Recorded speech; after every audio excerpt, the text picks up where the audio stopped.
Hello mga mommies and daddies! Welcome back to Life with Sisi.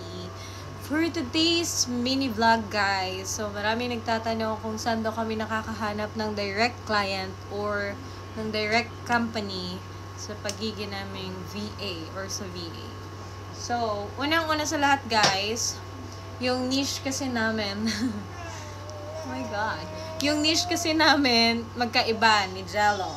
Diba? Grabe ang pagpapanggap. Si Jello guys, HR sa ibang bansa sa US and executive virtual assistant. Oh my god! Pakpakan tayo na. Tapos ako naman guys, project manager / client service coordinator ako. So, ayun. Kung gusto nyong masira ang buhay nyo, kumuha kayo ng maraming client. Dahil man, joke lang. So, yun guys. Ang trabaho ko ay yung sa project manager, nag-oversee ako ng team. Ayun, may oversee ng team. Tapos, yung client service coordinator guys, nakiki-coordinate ako sa client and our internal teams. So, para akong middleman ng aming mga kliyente and ng teams namin. So, yun. Yun yung trabaho ko. Yun yung niche ko. Kay Jello naman, ano yung niche mo, sir?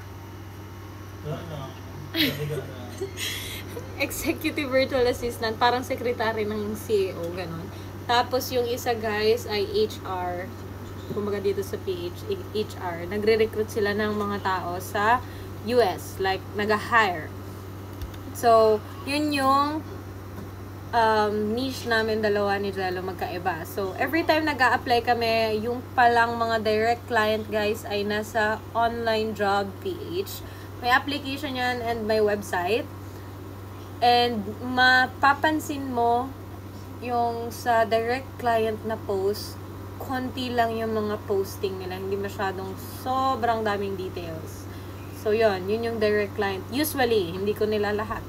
Tapos, pag direct company naman, yun, medyo ganun din. Pero, even direct client or direct company, humihingi rin sila, sa iba guys, humihingi rin sila ng voice record or audio recording. Kaming ginawa namin ni Jello, nag-record na kami sa Loom ng video and sa Vocaro ng audio. So, yun guys. And hindi talaga madaling maghanap ng client guys. So, every day, kahit working na kami ni Jello, nag-a-apply kami every day, at least 10 applications. And then, kaliwat kanan yung interview namin. And assessment. So, yun. Tiyaga lang guys. May makukuha talaga kayo. Yun lang. So, yun lang guys. If you have any question, just comment down below. Yun lang. Bye-bye. Ay, yung mga website pala guys.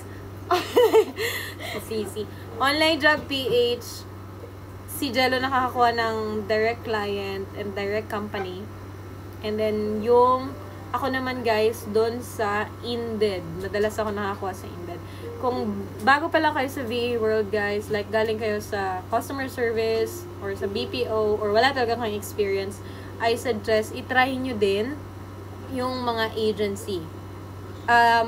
Like a stepping stone lang. Kaming dalawa hindi na kami nag-agency dahil thankfully nakahanap kami ng direct company and then yun yung naging stepping stone namin to apply other jobs.